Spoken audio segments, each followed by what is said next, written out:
Hello বন্ধুরা, আজকে একটা নতুন ভিডিও নিয়ে তোমাদের সঙ্গে হাজির হলাম। আজকের করব বেগুন ডিম ডাল ভর্তা। বেগুন আর ডিম মুসুর ডাল দিয়ে ভর্তা করব। আজকের এই বেগুনটা একটু তেল মাখিয়ে নিই। তো বন্ধুরা দেখো, বেগুনটারে আমি সরষের তেল মাখিয়ে নিয়েছি। এইবারে আমি পুরা দেব। তো বন্ধুরা দেখো, আমি উনুনে জাল ধরিয়ে দিয়েছি আর এই বেগুনটা দেব। আর এই বেগুন উনুনে পুড়ালে বিশাল টেস্ট হয়। আপনারা তো গ্যাসে পোড়ান, আমরা গ্যাসে পোড়াই না, আমরা উনুনে পোড়াই। এই যে আগুনে দিলে এটা যা টেস্ট হয় আর যা স্বাদ হয় কি বলবো বন্ধুরা, এটা তাহলে পুড়তে থাকে। তো বন্ধুরা দেখো, আমার বেগুনটা পোড়ানো হয়ে গেছে। দেখো, উনুন থেকে তুলে নিয়েছি। এবার এটাকে ছাড়িয়ে নেওয়া যাক। তো বন্ধুরা দেখো, বেগুনটাকে আমি পুড়িয়ে দিয়ে এটাকে ছাড়িয়ে নিয়েছি। এটাকে করব, তার জন্য হচ্ছে এই যে ডিমটা নিয়েছি। এই যে ডিম নিয়েছি।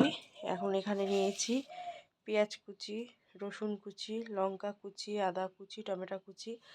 আর এই যে ডালটা সিদ্ধ করে নিয়েছি। ডালটা সিদ্ধটা দেখানো হয়নি, ডালটা সিদ্ধ করে নিয়েছি। তো চলো বন্ধুরা, আর উনানে পড়েছি তো সেই স্বাদ লাগবে। তো চলো শুরু করা যাক, রান্নাটা বেশি না। তো বন্ধুরা দেখো, আমি উনুনে কড়া বসিয়ে দিয়েছি।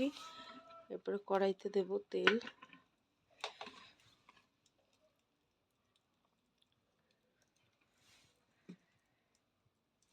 তেলটা একটু গরম হোক।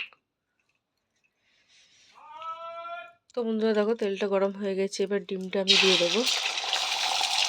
ডিমটারে আমি ভুজিয়া করব। ডিমটা হতে থাক, ভুজিয়া বানিয়ে নিই। তো বন্ধুরা দেখো, আমি ডিম ভুজিয়াটা ভেজে তুলে নিয়েছি। এবার কড়াইতে একটু আবার তেল দিয়ে দিয়েছি। দিয়েই লঙ্কাটা ভেজে নেবো। ভর্তা মানেই হচ্ছে শুকনো লঙ্কা। শুকনো লঙ্কা না দিলে বন্ধুরা ভর্তা জমে না।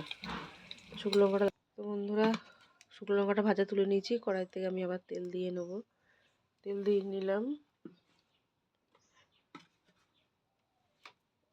এবার আমি পেঁয়াজ কুচি এগুলো সব দিয়ে দেব, রসুন কুচি, আদা কুচি। তেলটা গরম হয়ে গেছে। এবার এই পেঁয়াজ কুচি দিয়ে দিলাম, রসুন কুচি দিয়ে দিলাম, লঙ্কা কুচি, হচ্ছে আদা কুচি। এটা লাল লাল করে ভেজে নেব। পেঁয়াজ রসুন আদা যাতে তাড়াতাড়ি মজে যায় তার জন্য একটু লবণ দিয়ে দেবো, তাড়াতাড়ি ভাজা ভাজাটা হয়ে যায়। দিয়ে একটু ভেজে নেব। বন্ধুরা দেখো, আমার পেঁয়াজ রসুন কাঁচা লঙ্কা আদা কুচি দেখো লাল লাল করে ভাজা হয়ে গেছে। এবার আমি সিদ্ধ পুরানো বেগুনটা দিয়ে দেবো। দিয়ে এটা দিয়ে ভালো করে ভেজে নেবো। তাহলে ভালো করে ভেজে নিলে কি বেগুনটা আরও স্বাদ হয়। তো বন্ধুরা দেখো, আমার ভাজা পুরো কমপ্লিট। বেগুনটা দিয়ে একদম পুরো কড়াইটা তেলে নিয়েছি। দেখো ভাজা কমপ্লিট। এবার আমি তুলে নেব। এবার আমি এখানে লবণ আর হচ্ছে শুকনো লঙ্কাটা মেখে নেব। লবণ আর শুকনো লঙ্কাটা মেখে নিয়েছি। এর মধ্যে দিয়ে দেব ডাল। যে মুসুর ডালটা আমি সিদ্ধ করে রেখেছিলাম সেই মুসুর ডালটা দিয়ে দিলাম। তারপরে এই যে বেগুনটা আমি এটা করে রেখেছিলাম সেটা দিয়ে দিলাম। এবার এখানে কাঁচা পেঁয়াজ টমেটো দিয়ে দিলাম। কাঁচা পেঁয়াজ টমেটো দিয়ে দিয়েছি। এরপরে দিয়ে দেব হচ্ছে এই যে ডিম ভুজিয়াটা। তারপরে দিয়ে দেব ধনেপাতা কুচি। তারপরে দিয়ে দেব হচ্ছে কাঁচা তেল। এটাই হলো মেন, কাঁচা তেলটাই হলো মেন। এবারে কাঁচা তেলটা দিয়ে ভর্তাটা বানাবো। তাহলে এবার আমি মেখে নিই।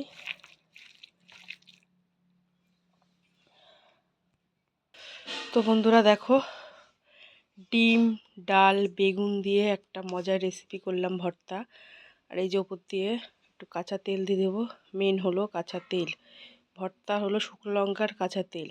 দেখলেই তো তোমরা সব। আমি উনুনে করলাম, বেগুনটা পুড়ালাম, সব কিছুই করলাম। এতে অনেক কিছু দিয়ে এটা বানালাম। যদি আমার এই ভর্তাটা আপনাদের দেখে ভালো লেগে থাকে অবশ্যই সাবস্ক্রাইব করে দিও। আর যদি আমার রান্নাটাও ভালো লেগে থাকে অবশ্যই আমার পাশে থেকো, সবাই একটু সাপোর্ট করো। ডিম ডাল বেগুনের ভর্তা, এটা যদি আপনাদের ভালো লাগে অবশ্যই চ্যানেলটিকে সাবস্ক্রাইব করে আমার পাশে থাকবেন। আর হচ্ছে একটু দেখবেন এটা কীভাবে বানানো, আমার খেতে সেই স্বাদ খেতে। আমার তো খুব ভালো লাগে, আমার হাজব্যান্ডেরও খুব প্রিয় এটা। তো দেখো, টাটা, আজকের মতন টাটা, পরে দেখা হবে পরের ব্লগে, টাটা। তো অবশ্য